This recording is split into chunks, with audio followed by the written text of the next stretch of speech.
just wanted to say thank you, everyone, for being here today, and thank you, Yoko. And I'm extremely honored to be sitting up here with all of you today. It is truly a privilege, and truly even more privilege as, yes, I am a very young activist, so thank you. Young in experience as well. Thank you, Yoko. I'm so happy to be here with you today, and I only wish Sean was here so I could wish him a proper happy birthday, and I, of course, want to wish John a happy birthday as well. I'm supremely honored to accept this grant and award today on behalf of youth empowerment around the world. I will be donating this grant to the Elton John AIDS Foundation, and I will be working closely with them to ensure that the money goes specifically to those orphans and disadvantaged youth in America born with HIV or AIDS. Thank you, Iceland, so much, and Mayor, you are so inspirational. I was truly moved by your speech today, and I have to agree. I wish there were many more of you. And the House of Gaga is here, my creative team who travels with me and works with me in all my various efforts around the world. They are so happy to be visiting you here today for the first time on this joyous occasion. I was born and raised an Italian-American girl in Manhattan from a blue-collar family, third generation migrating from Italy. My grandfather was a shoemaker. I was fortunate in many ways. The love of my parents, the strength of our family, my education, but most importantly, the inspiration of my neighbors. I grew up since I was 5 years old, 4 blocks from Yoko and Sean. But I didn't know them. And I knew them, but they didn't know me, because I was nobody. And as a young student, I often walked across Central Park, and I would walk as often as I could through John's Imagine Memorial and the gateway to Strawberry Fields. I remember admiring the flowers, the legendary ones laid upon his memorial every day by his wife. And I remember that they were re-inspired and created into a floral art piece by an adoring homeless man who didn't leave the Strawberry Fields for the 10 years that I would walk through. I particularly liked it when he formed them into a peace sign. I even got this tattoo because of it. And on various anniversaries for John, we would always, as a family, walk to the fields and sing his music and Yoko's music and dream of peace as New Yorkers united in the spirit of his activism. When I turned 19, I got this tattoo to remind me that if I were ever to gain the attention of the critical mass, even in an exponentially smaller way than John had, that I would commit myself to breeding compassion through my voice. Today, before Yoko, who I adore, respect, and cherish as one of the world's greatest, most loving, and wisest instruments of peace, who I now have as a friend and a mentor, I'm going to choose this moment to honor the commitment I made to peace when I was 14 in Strawberry Fields with my family. I was lucky to learn at a young age that your neighbors can truly change your life.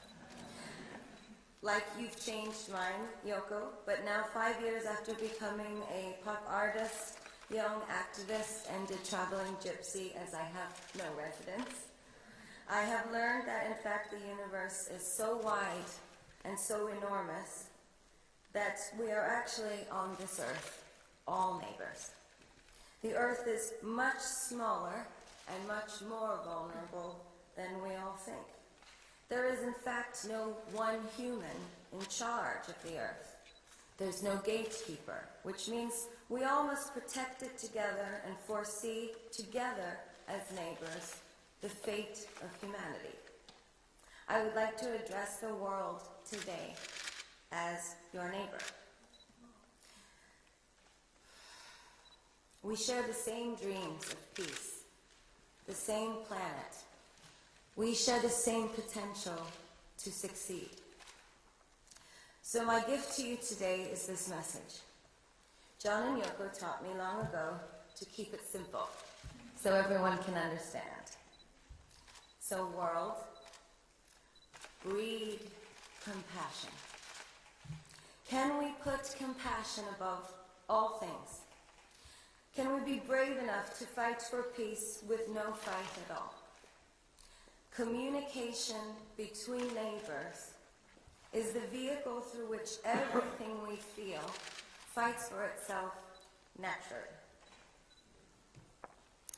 But can we learn to communicate on an equal human level only and find peace through this compassionate communication? Why are we living only at the mercy of our governments and world institutions' definition of peace, and not our own? What about peace through compassion? What about day-to-day human expressions of peace?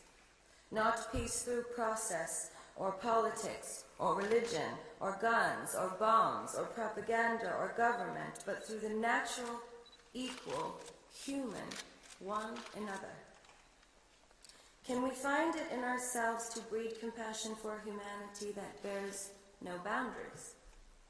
I came here to remind you that you can simply give peace a chance if you breed compassion.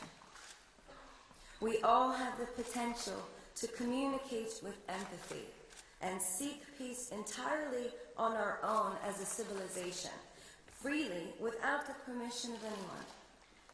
You need not a Bill of Rights or a law to permit kindness. Are we brave enough as a civilization to strive for a better understanding of our enemies, so we can work in a more compassionate way towards peace, world peace? Can compassion and communication be neighbors, just like we will be forever? No one human is in charge of the earth. We have to stick together. We're all responsible for every earth mess and every earth success. But to the naysayers, I want to ask you, is it impossible to dream? Impossible to imagine? Are some people just too radical, too criminal, too enemy, too different? Or are some human circumstances just too extreme, it's not worth communicating at all? When we stop communicating, it is only replaced with war. War on each other, war on the environment, and actually, war on peace itself.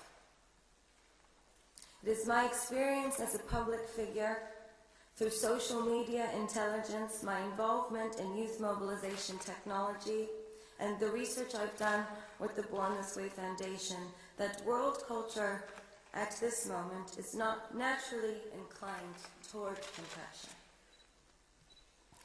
For example, full equality in my country is still not given to all Americans. And I know we are not alone. So in my young activism, I will continue to communicate compassionately to the world and its leaders towards a peaceful resolution where my activism is relevant. So I just wanted to leave you with, today I just urge everyone in this room to use your voice compassionately.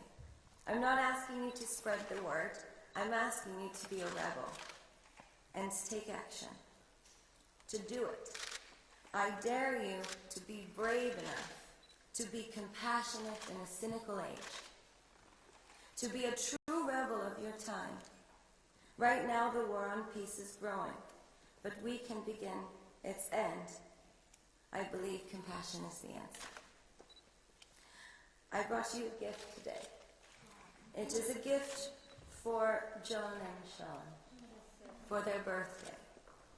It is the seed of a lotus flower and the seed of an olive branch. They both represent peace, and they both grow on the same planet we all live on.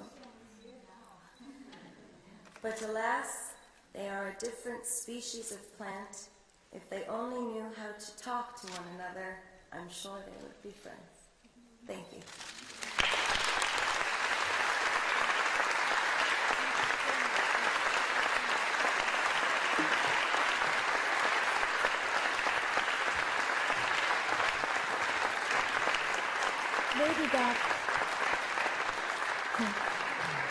Lady Gaga is thanking us. I'm feeling that, we are so thankful that she's here. And also she was sitting here for, how long were you sitting? And so now you know how she looks like.